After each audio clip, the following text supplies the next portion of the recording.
Kung halos nabuo ang naaksidenteng sports car sa Angeles City, nayupi naman parang latang isang taxi sa C5 Road.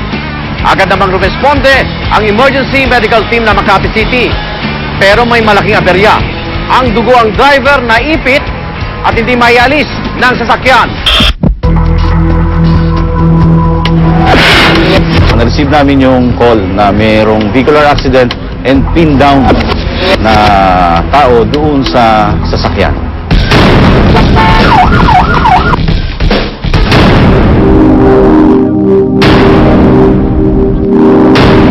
Pagdating namin sa scene, ayun nga, nakita namin yung taxi, parang head-on collision na nangyari, sira yung harap niya, and then yung taxi driver naka-pin down sa loob ng taxi sinasakyan niya.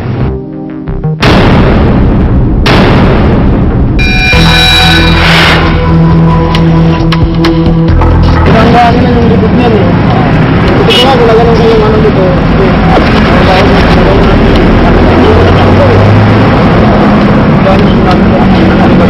Yung truck nasiraan. Nagkaroon daw ito ng engine trouble.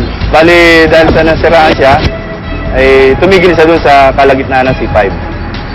Ito namang taxi na sumusunod ay mabilis at hindi natin alam kung anong dahilan dahil hindi siya nakapreno at yung kanyang kaliwang bahagi, unahang bahagi ay tumama doon sa likuran nitong nasabing truck na nasiraan.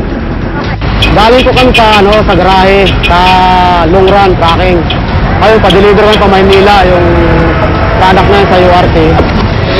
Pagdating ko dito, medyo nagloko yung makina, kaya napilitan po namin itigil, taglit lang.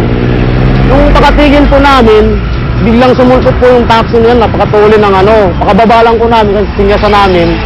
Kunin sana namin yung niyan, nakahazard kami. Bigla po niya sinalpot yung likod niyan.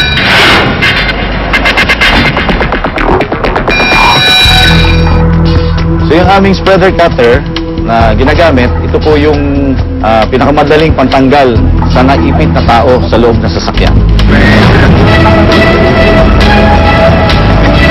Every time na mag-extricate kami, kailangan i-cover yung pasyente para din sa kanyang proteksyon. Kasi habang binubuksan mo yung sasakyan, chances na may pwedeng tumalsik na sharp object doon sa pasyente o yung mga basag na salamin, pwedeng tumama pa rin sa kanya.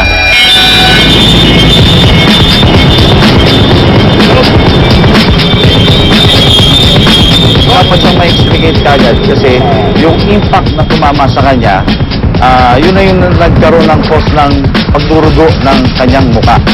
So doon pa lang, meron ng trauma.